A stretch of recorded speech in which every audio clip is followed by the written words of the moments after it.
Bienvenue sur Chronique, le podcast de Mapato, pour comprendre et déstigmatiser les maladies chroniques. Dans cette série, nous donnons la parole à ceux qui vivent la maladie au quotidien, patients, aidants et soignants. Ensemble, nous explorerons des thèmes essentiels comme l'alimentation, la sexualité, le travail, la gestion du quotidien et la prise en charge médicale. Nos invités partageront avec vous leurs expériences, leurs conseils et leurs visions. Notre mission est simple: informer et déstigmatiser la vie avec une pathologie, tout en cultivant un esprit positif et collaboratif. Je suis Lorraine, patiente et votre hôte sur Chronique. Ensemble, partons à la découverte de témoignages inspirants qui, je l'espère, sauront vous éclairer et vous accompagner jour après jour. Grâce au soutien du laboratoire CCD, cet épisode vous accompagne dans une meilleure compréhension de la périménopause et de la ménopause. Avec la gamme de compléments alimentaires Ménocia, CCD propose des solutions pour atténuer les symptômes de la ménopause et accompagner les femmes à vivre cette période en toute sérénité. Pour votre santé, adoptez une alimentation équilibrée et un mode de vie sain. Bienvenue dans ce nouvel épisode où nous allons parler sexualité et intimité. La ménopause gagne progressivement en visibilité dans l'espace public. Mais qu'en est-il de la sexualité à cette période de la vie ? Le sujet reste encore largement mis de côté, entouré de silence et de tabous. Et pourtant, c'est un moment de transition où les bouleversements physiques, émotionnels et relationnels peuvent profondément questionner notre rapport au désir, au plaisir, au corps et à l'autre. Alors pourquoi en parle-t-on si peu ? Et surtout, comment faire pour que cette période ne rime pas avec repli, mais avec transition ? Aujourd'hui, nous recevons Emma Puchelin, pharmacienne et sexologue, également cofondatrice de la fondation Vulvae, qui milite pour la reconnaissance et l'accompagnement des douleurs vulvaires chroniques. Avec elle, nous explorons les liens entre sexualité et ménopause. Qu'est-ce que cette étape change dans la façon dont on vit son désir, son plaisir, son intimité ? Comment surmonter les symptômes fréquents comme la sécheresse, la baisse de libido et les douleurs ? Pourquoi est-il si important de pouvoir parler de ces sujets avec son ou sa partenaire, mais aussi avec des professionnels de santé ? Et surtout, comment reprendre confiance, redéfinir sa sexualité et s'autoriser à la vivre autrement ? Emma nous rappelle qu'il n'y a pas de normes, pas de sexualité comme avant à retrouver, mais un chemin à tracer selon ses envies, ses besoins, son corps. Elle partage des outils, des conseils, des perspectives pour sortir de la solitude, déconstruire les croyances négatives et réinvestir pleinement son intimité. Car non, la ménopause n'est pas synonyme de fin. Elle peut même être un nouveau départ, plus libre, plus conscient, plus connecté à soi. Alors installez-vous confortablement. Cet épisode est une invitation à écouter, à comprendre, à s'ouvrir. Pour soi, pour les autres et pour continuer à faire de la parole un outil de transformation. Excellente écoute à toutes et à tous. Eh bien, bonjour Emma. Bonjour Lorraine. Je suis ravie de t'accueillir sur Chronique, le podcast de Mapato. J'ai une première question, c'est est-ce que tu peux te présenter ? Oui, avec grand plaisir. C'est moi qui suis ravie d'être ici aujourd'hui. Du coup, je suis Emma, je suis sexologue et pharmacienne. J'ai aussi cofondé l'association Vulvae Fondation Santé qui accompagne des personnes avec des douleurs vulvaires chroniques et des vaginismes. Et aujourd'hui, j'exerce en tant que sexologue dans mon cabinet dans le 20e arrondissement de Paris, mais aussi en visio. Trop chouette. Aujourd'hui, on va parler du coup de la ménopause et notamment sur toute la partie sexualité. La première question, c'est est-ce que tu peux expliquer ce qu'est exactement la ménopause ? Oui, la ménopause, en fait, elle est classiquement identifiée au bout d'un an sans menstruation. Donc ça, c'est vraiment la définition biologique. Donc cet arrêt de menstruation, en fait, c'est la conséquence de la fin de l'activité ovarienne qui va induire une diminution de la sécrétion des œstrogènes jusqu'à l'arrêt total de la sécrétion d'œstrogènes. L'âge moyen, c'est à peu près 50 ans, mais c'est très variable en fonction des femmes. C'est intéressant de nuancer un petit peu cette définition qui paraît assez brutale comme une étape on-off, un interrupteur, en se disant que il va y avoir un arrêt très progressif en fait de cette sécrétion hormonale qui va du coup induire des manifestations physiques, des manifestations psycho-émotionnelles, et que petit à petit on va arriver à cet état de ménopause, donc la fin de la fertilité, la fin des cycles et de l'activité ovarienne. Cette période de transition, souvent, on l'entend sous le terme de périménopause. Moi, c'était la définition très biologique. Mais j'aime bien nuancer un petit peu en disant qu'on peut parler de ménopause sociale. Donc ça, c'est un concept, sociologique qui parle, de l'invisibilisation, en fait, des femmes à partir d'un certain âge, donc à partir de 45, 50, 55 ans, parce que la femme supposée ménopausée est perçue différemment par la société. Et ça implique, tout un tas d'idées reçues, des préjugés et des fausses croyances qui mènent à une invisibilisation. Tout à l'heure, tu parlais justement de manifestations, physiques, psycho-émotionnelles. Est-ce que tu peux, nous dire un peu, justement ces manifestations qui sont associées à la ménopause? Oui, alors, comme je l'ai dit, dans la définition, plutôt biologique, la première manifestation, ça va être, l'arrêt de la fonction ovarienne avec une diminution des hormones, donc des œstrogènes. Il y a aussi une diminution de la sécrétion des androgènes qui sont les hormones dites, masculines. Donc ça, c'est assez, général, c'est, commun à toutes les personnes qui vont, traverser la ménopause. Les autres changements, physiques, ils vont être, assez, divers et variés en fonction des personnes. Ils vont se manifester à, différents moments, avec différentes intensités. Chez certaines personnes, il y aura pas du tout ces manifestations. On peut parler, des bouffées de chaleur, de la modification, de la répartition des graisses, des sueurs nocturnes qui sont très célèbres, de la baisse de libido, de la sécheresse vulvo-vaginale. Tout ça, c'est des manifestations physiques. Et il peut y avoir aussi tout un tas de manifestations psycho-émotionnelles avec, des différents symptômes qui sont pas forcément, systématiques du tout. On peut retrouver par exemple une souffrance vis-à-vis de cette, transition vers, une nouvelle, phase de sa vie. Une baisse de l'estime de soi, une difficulté à s'adapter à certains changements, parfois une irritabilité. Et ce qu'on peut souvent retrouver aussi en lien avec, ces modifications physiques et en lien avec cette souffrance, psycho-émotionnelle, ça va être la fatigue qui est plus prononcée, plus persistante et qui a tendance à s'installer un petit peu et à rendre encore plus difficile à supporter les symptômes qu'on vient de citer. Donc ça, c'est un tableau qui est assez extrême et assez noir. Mais en fait, toutes les personnes ne passent pas forcément, par ces phases-là. C'est juste qu'aujourd'hui, on parle de ménopause et que je pense que c'est intéressant de citer, en fait, un petit peu ce tableau qui est possible pour, casser un peu, ce silence autour des manifestations de la ménopause. Ouais, totalement. Je voulais savoir justement aussi pourquoi est-ce que c'est important de parler de sexualité à cette période de la vie? Ouais, c'est hyper important parce que tout simplement, quand on ne parle pas, quand c'est tabou, ça aura plus d'impact, négatif sur l'épanouissement des personnes qui sont concernées.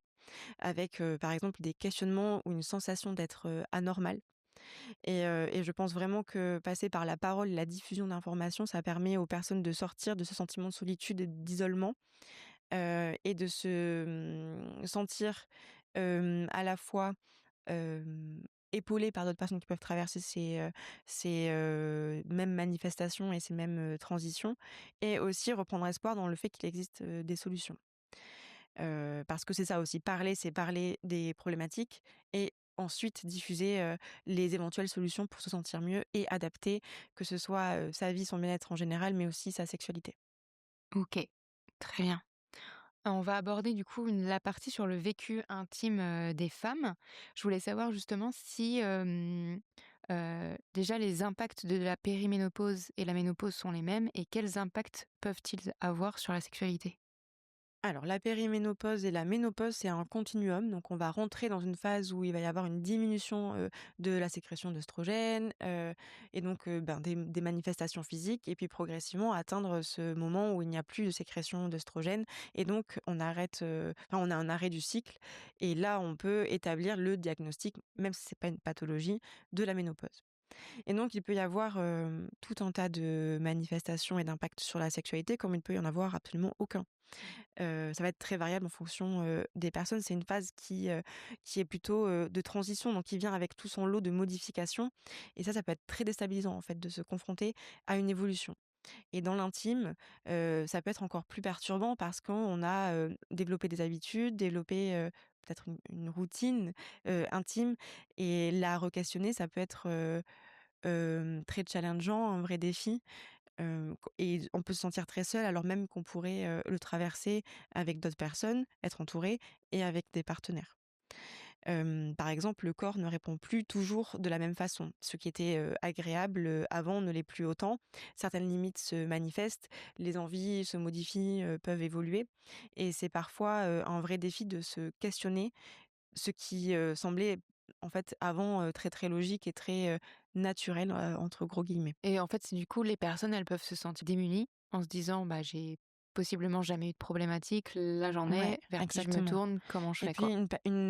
un sentiment de ne plus se comprendre Mmh. autant, qu'avant et d'être forcé de se questionner et de Mmh. remettre, en fait, en question, ce qui est effectué, ce qui est pratiqué dans la sexualité. Parce que certaines choses deviennent, beaucoup plus inconfortables, par exemple, ou alors beaucoup moins satisfaisantes et alors, c'est intéressant de se questionner. Ouais, et justement, dans ce que tu dis, quels sont un peu les symptômes ou les difficultés sexuelles les plus fréquentes rencontrées justement, chez les femmes ménopausées?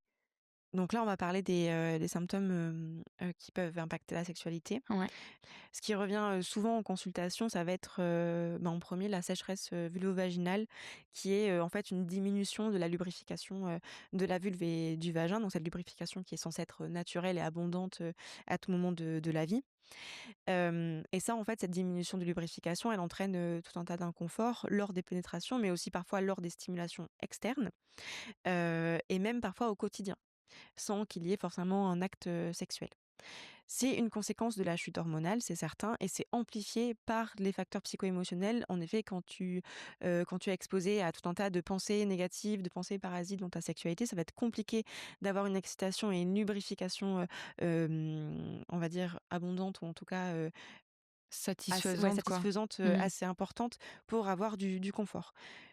Et ça, en fait, c'est très simple, mais ça peut être très handicapant, pour, l'épanouissement, en fait. Et il existe des solutions, aussi, très simples, techniques, lubrifiants, des crèmes acides hyaluroniques, des traitements hormonaux locaux, voilà, il y a des choses à mettre en place. Mmh. Donc ça va être un des symptômes.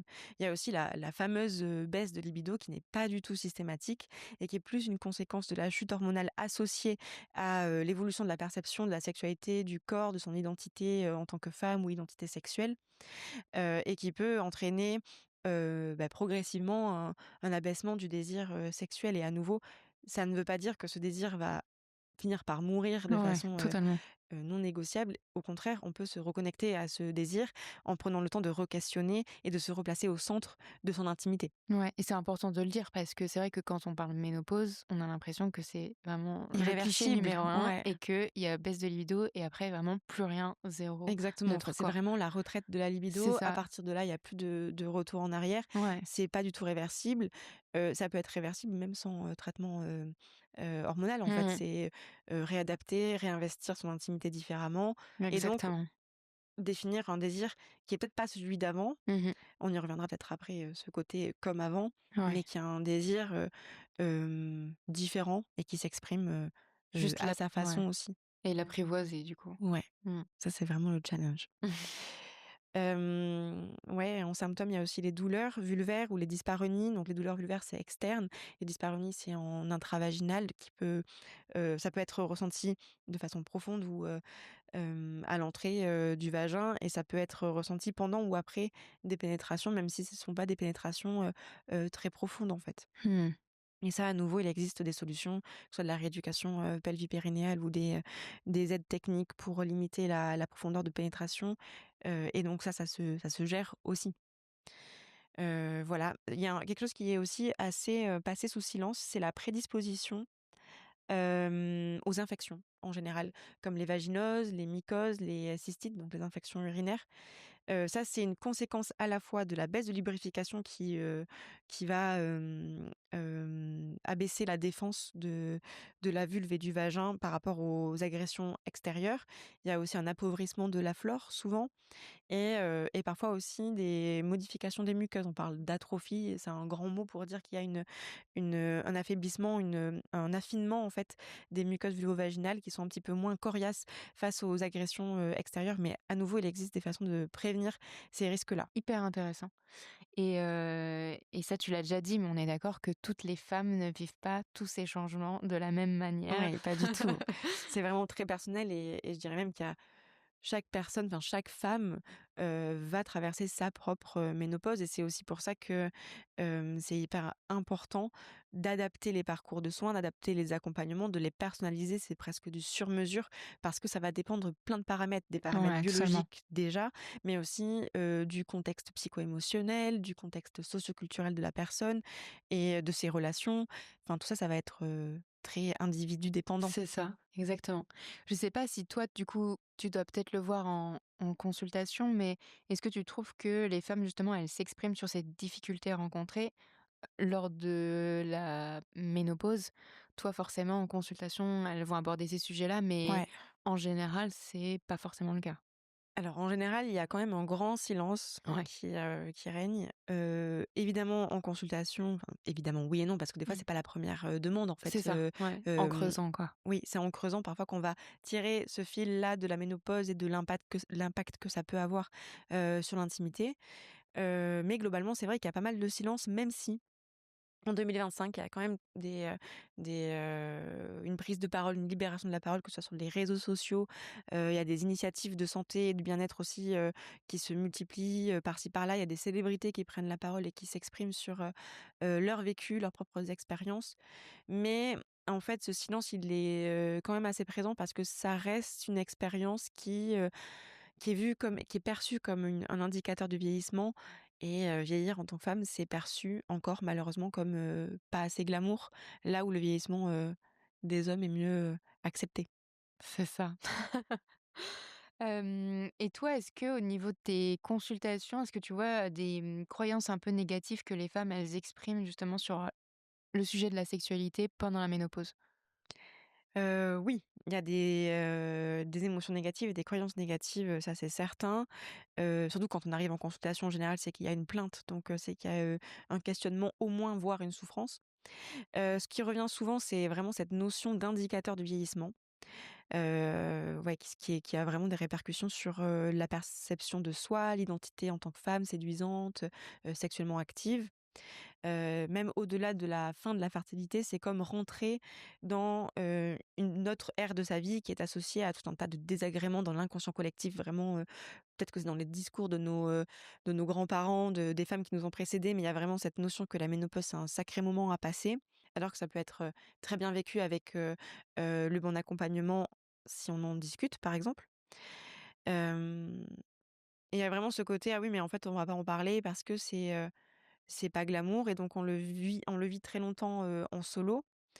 Moi, ce que j'aime bien, rappeler à ce moment-là, c'est que la notion de glamour, pour les femmes surtout, elle est ultra restreinte et très enfermante.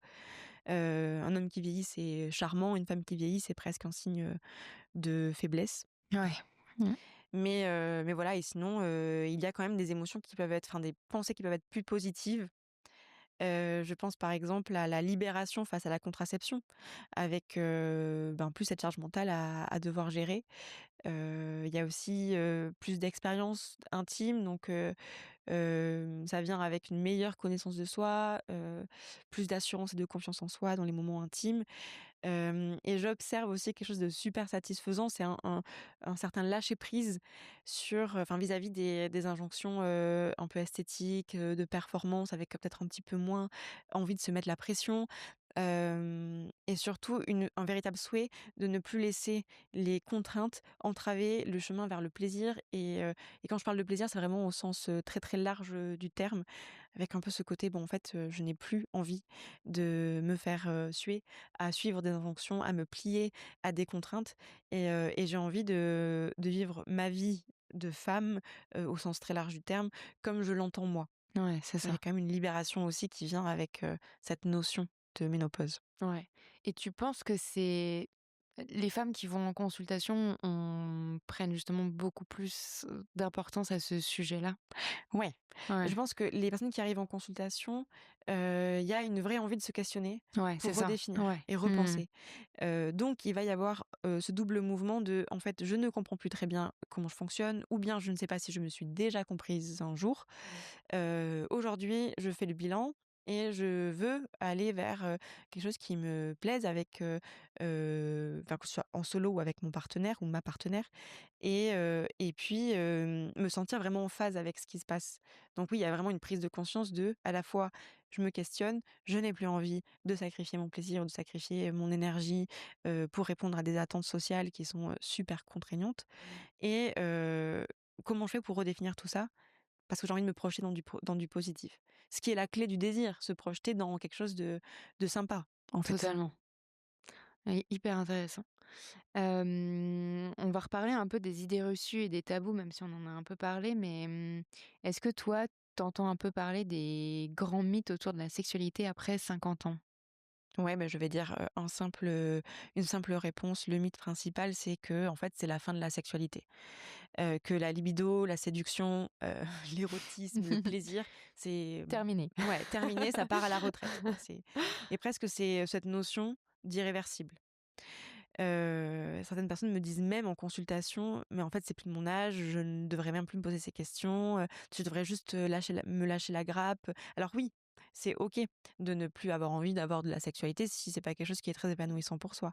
Mais si c'est, quelque chose qui est un petit peu important pour, son épanouissement personnel, pour ses relations, je trouve ça très dommage de se résigner et faire le deuil de la sexualité parce qu'on n'en est pas du tout là et c'est important justement de sortir cette idée reçue qui est archi fausse de la tête. Totalement. Non, mais ça, on va le diffuser un peu partout, ce message. Et pourquoi la sexualité justement des femmes ménopausées, elle est encore, je dirais, invisibilisée ou taboue?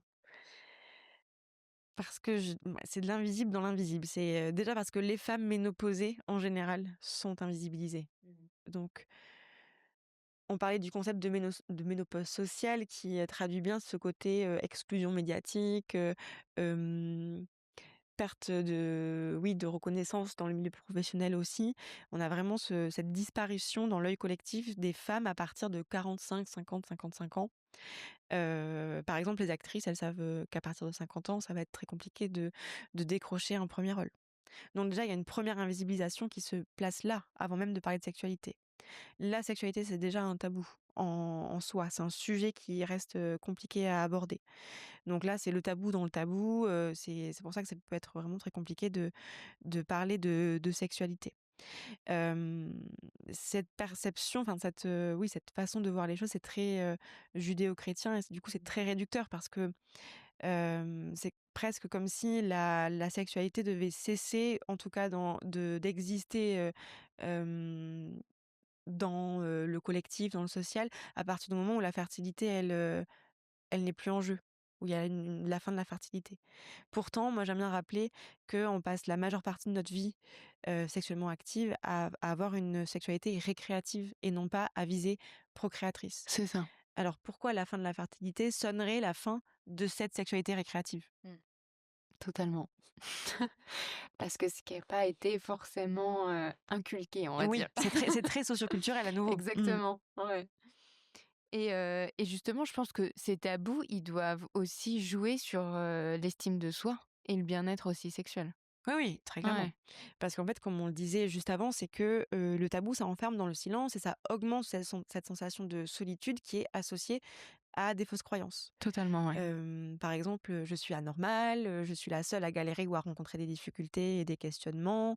On a aussi, «Ah non, mais ce n'est pas valorisant de parler de ça, donc je ne peux pas, aborder ce sujet parce que avec mes partenaires, par exemple, ou avec mes amis, sans risquer de perdre, en séduction». Et en fait, tout ça, c'est hyper enfermant et ce tabou, il rend difficile, la diffusion d'informations et du coup, le fait de trouver d'éventuelles solutions pour, pallier à ces souffrances, répondre à des questionnements et de retrouver un épanouissement quelque part. On va aborder, la prévention et l'accompagnement et les solutions. Et moi, je voulais savoir comment on peut, prévenir ou soulager justement les troubles sexuels liés à la ménopause? Alors dans un premier temps, je pense que c'est intéressant de se dire qu'à tout moment de la vie, même en dehors de la ménopause, c'est intéressant de rester à l'écoute de son corps. Mmh. Notre sexualité, elle est vouée à, évoluer en fonction de notre contexte, de notre corps, de nos envies et de nos relations et ça, c'est normal. ce qui devrait être anormal, c'est de poursuivre en fait une sexualité sur les rails de scripts sexuels qu'on nous a, appris à travers les médias, à travers, la parole aussi, et en fait qui ne nous conviennent pas, forcément à 100, voire, carrément pas du tout parfois. Donc ça déjà, rester à l'écoute de son corps et se questionner assez fréquemment, qu'on soit ménopausé, qu'on soit en périménopause ou bien avant la périménopause. J'ai aussi, envie d'insister sur un point qui est que s'il y a un symptôme, même si c'est un simple inconfort ou, un début de questionnement, c'est important de ne pas hésiter à en parler avec ses partenaires déjà, mais aussi avec des pros de santé ou des pros paramédicales. Pour permettre, d'identifier en fait quel est le souci, quelles pourraient être les causes aussi, de ce souci et de mettre en place les adaptations de façon les plus précoces possibles pour éviter que ces symptômes ou ces inconforts s'installent, et soient plus difficiles ensuite, à, soulager. On a vraiment envie, d'éviter leur évolution.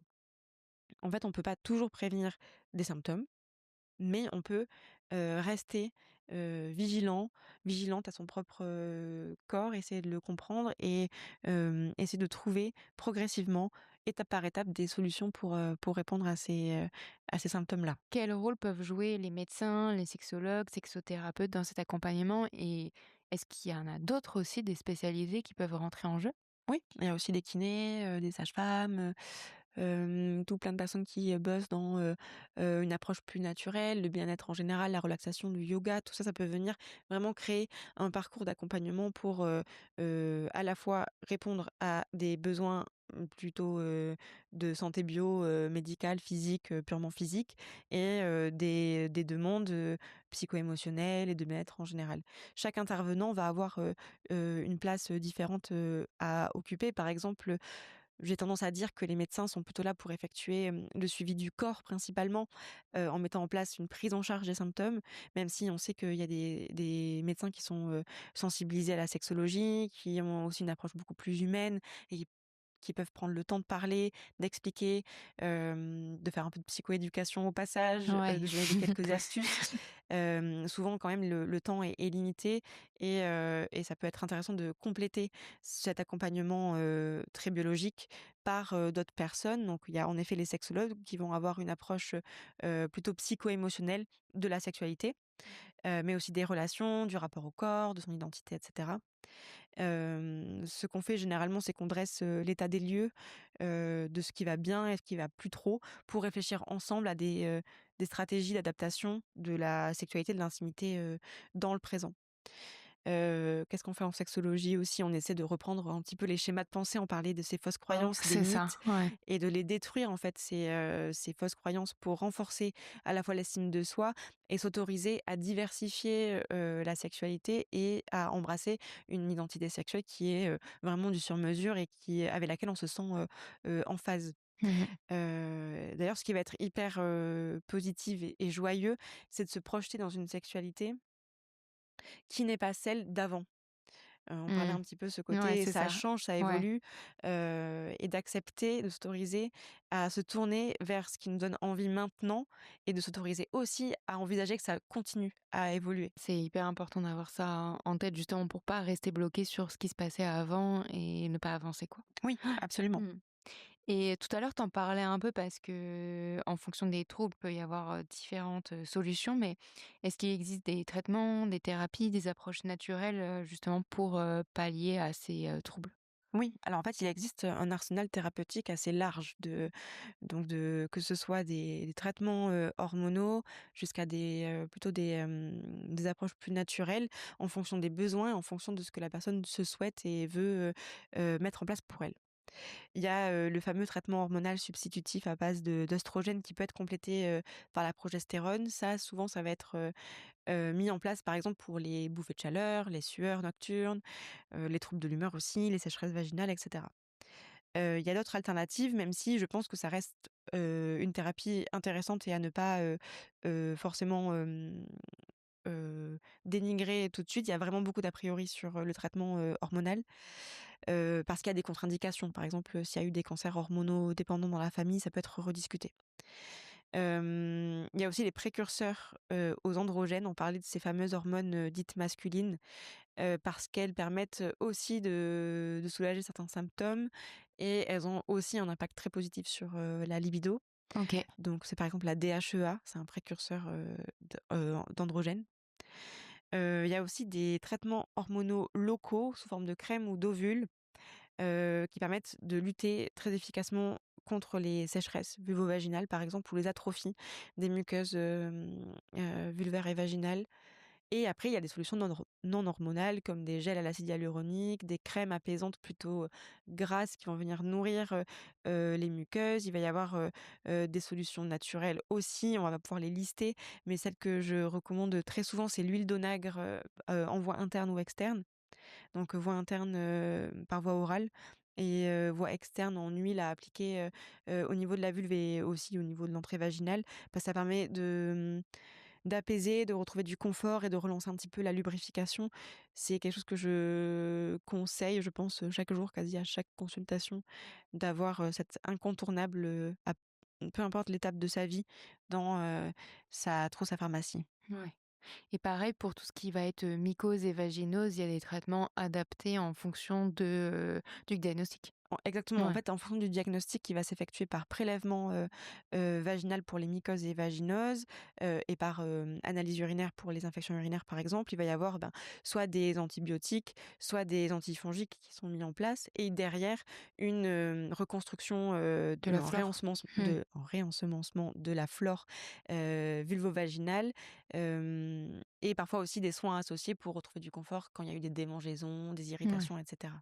Et sur la partie un peu complément alimentaire, c'est vrai que, on en voit quand même pas mal, arriver, c'est des choses qui peuvent aider aussi les femmes pour soulager certains symptômes en fonction de ce qu'on a. Oui, là aussi, il y a un peu de tout. C'est important de bien cibler ses besoins. Pourquoi pas faire des analyses aussi, vulvo-vaginales pour savoir si la flore est OK, si quels sont les besoins concrètement et ensuite adapter avec ces compléments alimentaires qui peuvent permettre de prévenir, les infections qui sont plus fréquentes, on a dit, pendant la ménopause, et aussi d'apaiser après une crise, après une infection. Et de stabiliser, de renforcer en fait l'état, de santé, de la flore vaginale, du système immunitaire et cetera. Et pour éviter justement qu'il y ait une réapparition, Pour, dans lutter les contre semaines et les mois à récidives venir, ouais. surtout, ouais. Mmh. C'est un peu ça le côté, si on zappe, les compléments alimentaires et surtout les probiotiques, le risque c'est d'enchaîner sur une deuxième mycose ou une deuxième C'est ça, vaginose ou d'enchaîner vaginose, mycose, cystite et faire cette boucle-là, un petit peu, à répétition. c'est ça. Mmh. Quels conseils tu donnerais aux femmes pour maintenir une vie sexuelle épanouie pendant et après ménopause? Alors il y a tout plein de conseils qu'on peut donner. Et qui sont assez valables de façon générale en fonction des étapes de vie. Déjà la première la première stratégie que j'aime bien répéter et marteler, c'est de s'autoriser à revenir à soi et de se prioriser vraiment son bien-être, les choses qui nous font du bien dans la vie, pour recharger nos batteries. Parce que pour, se relancer dans le désir, dans la sexualité, on va avoir besoin de se sentir bien, de se sentir, plutôt énergisé, reposé. Ça va être compliqué de se projeter dans un moment intime agréable si on est épuisé. C'est ça. Donc le premier pilier, je dirais que c'est ça, c'est vraiment se dire, «Je reviens à moi, de quoi j'ai besoin pour aller bien». Ensuite, de rappeler que justement la sexualité, c'est pas, au centre, de tout et que c'est pas le ciment des relations, ce n'est pas le ciment du couple et qu'il faut pas oublier les autres piliers qui composent en fait, la relation. Ça peut être la complicité, la confiance, l'admiration mutuelle, l'intimité émotionnelle aussi, l'intimité physique non sexuelle comme la tendresse et l'affection. Ça peut être, avoir des projets, en commun. Pour imaginer se diriger ensemble vers une sexualité épanouissante, je pense que c'est important de s'assurer que tous ces piliers-là vont bien aussi. Et donc pour S'assurer que ces piliers-là, vont bien. Ce que j'aime bien aussi proposer, c'est de ritualiser des moments, ensemble pour, ne pas se laisser déborder par le quotidien, par le travail, les contraintes familiales, les contraintes sociales. Et de vraiment bloquer dans son agenda des moments, non négociables avec, son ou sa partenaire pour se retrouver et renforcer cette, complicité, développer, ben, les moments, où on parle de nos projets, on parle de ce qui nous, lie, ce qui nourrit notre relation. Ça peut être intéressant de se trouver une activité commune aussi, pour vivre Ouais, cette partager du relation, temps, ouais. voilà, ailleurs Mmh. que dans la sexualité, à tout prix. Ouais. Et puis pour retrouver plus concrètement, le chemin de la sexualité, l'étape de retrouver la sensualité et la sensorialité en mettant en place des explorations corporelles, le massage, les caresses, les stimulations différentes des différents endroits du corps. Il faut pas oublier que en fait, tout notre corps est une potentielle zone érogène et on a tendance à beaucoup centrer sur, la génitalité et sur, la pénétration un petit peu à tout prix. Mais, en rediversifiant, en dézoomant un petit peu, on peut retrouver d'autres sensations qui réveille le désir, qui réveille l'excitation pour retrouver, des moments intimes plus fluides aussi. Il y a aussi s'autoriser à décentraliser la sexualité de la pénétration, en ne passant pas forcément, obligatoirement par cette étape de la pénétration ou cette étape d'aller stimuler les organes génitaux. En fait, on peut s'autoriser à repenser la chorégraphie qu'on a peut-être effectuée depuis les 15 dernières années et s'autoriser à faire, bah, différemment et aussi il y a des aides techniques. Il y a le lubrifiant, il y a, les anneaux péniens pour, limiter la profondeur de pénétration s'il y a des douleurs, par exemple des dyspareunies. Il y a, les ajustements, physiques avec, par exemple, le coussin, sous le bassin pour rétroverser un petit peu, ce qui permet d'avoir un angle de pénétration peut-être plus confortable aussi.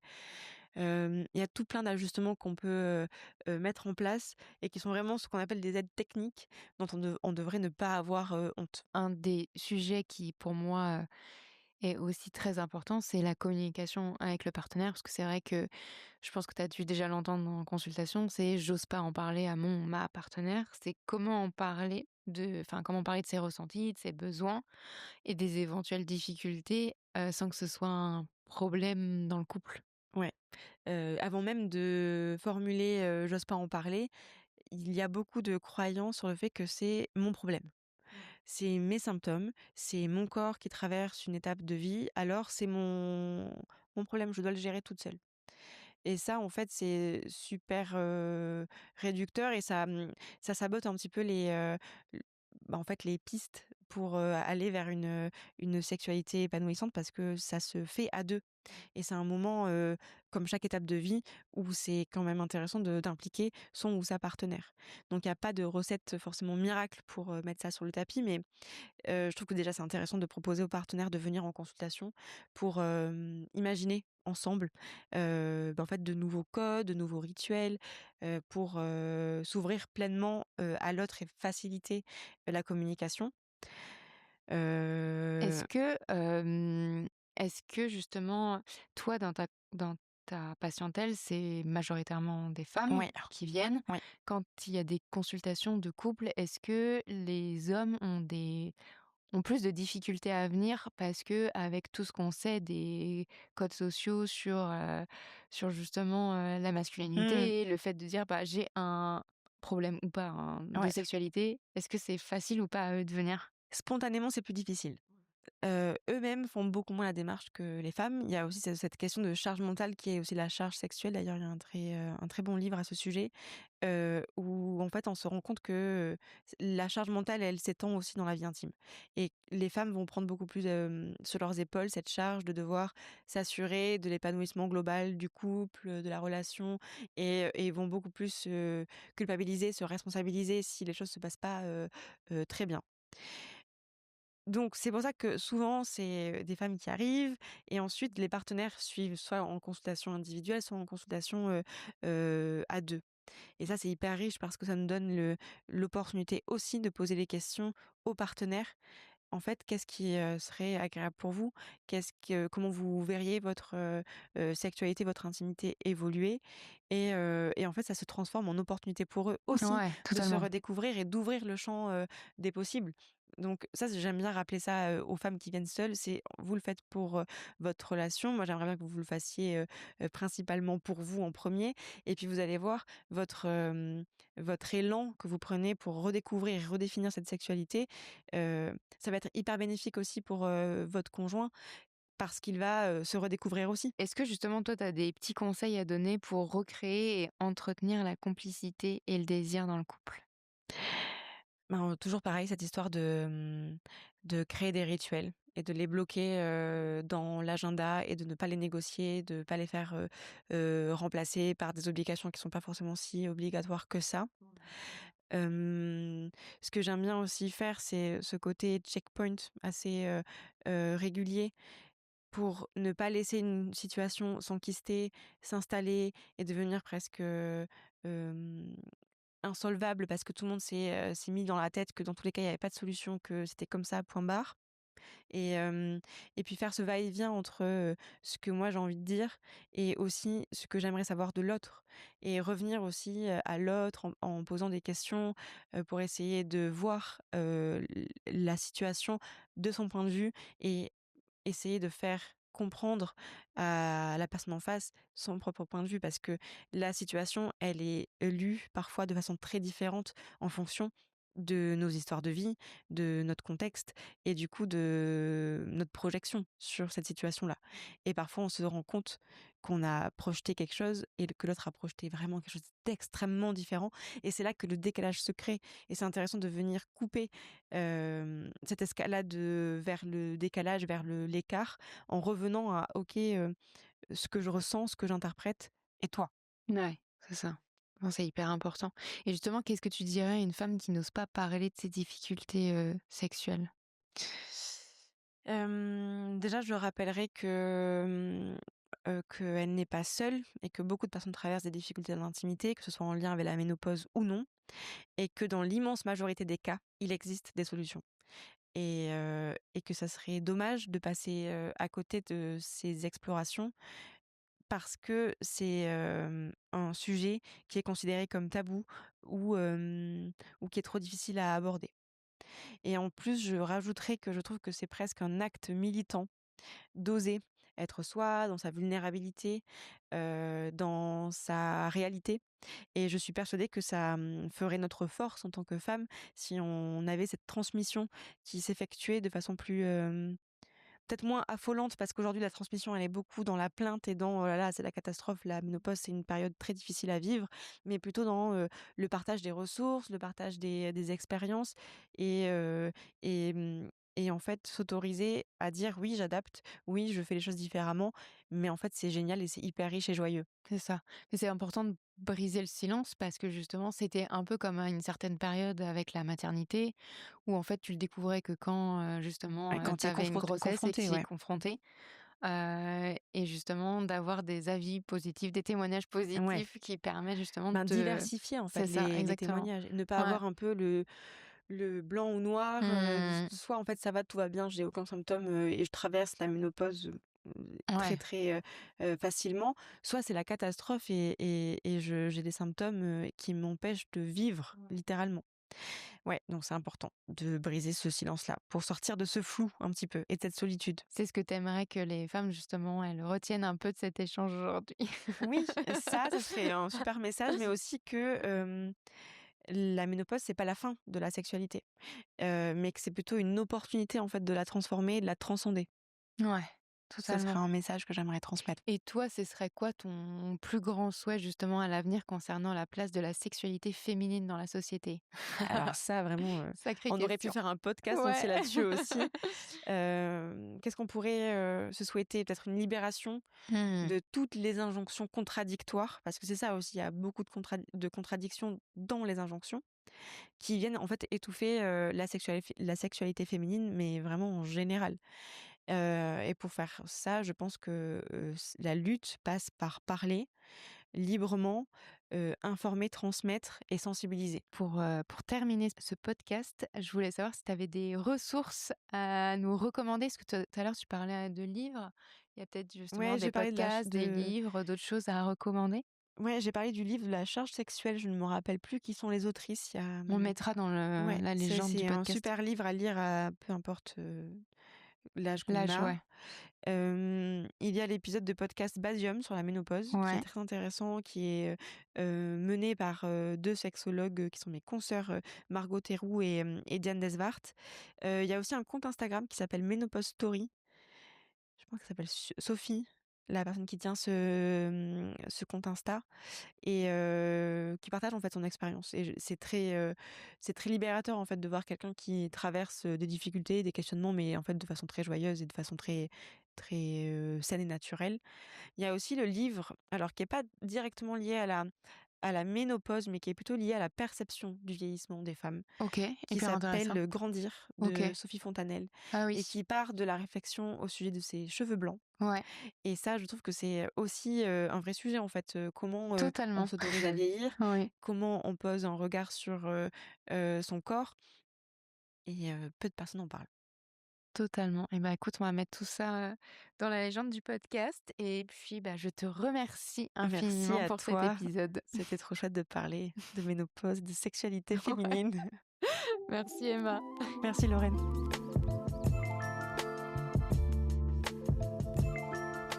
Merci beaucoup à vous d'avoir écouté cet épisode. Vous ne faites pas encore partie de la communauté Mapato ? Rien de plus simple pour la rejoindre. Rendez-vous sur mapato.com, mapatho.com, ou bien téléchargez notre application gratuitement sur Apple Store et Play Store. C'est pratique, rapide, gratuit, alors foncez. Pour soutenir le podcast Chronique, laissez 5 étoiles sur Apple Podcast et un joli commentaire sur votre plateforme de podcast préférée. Un grand merci à vous et à la semaine prochaine pour un nouvel épisode.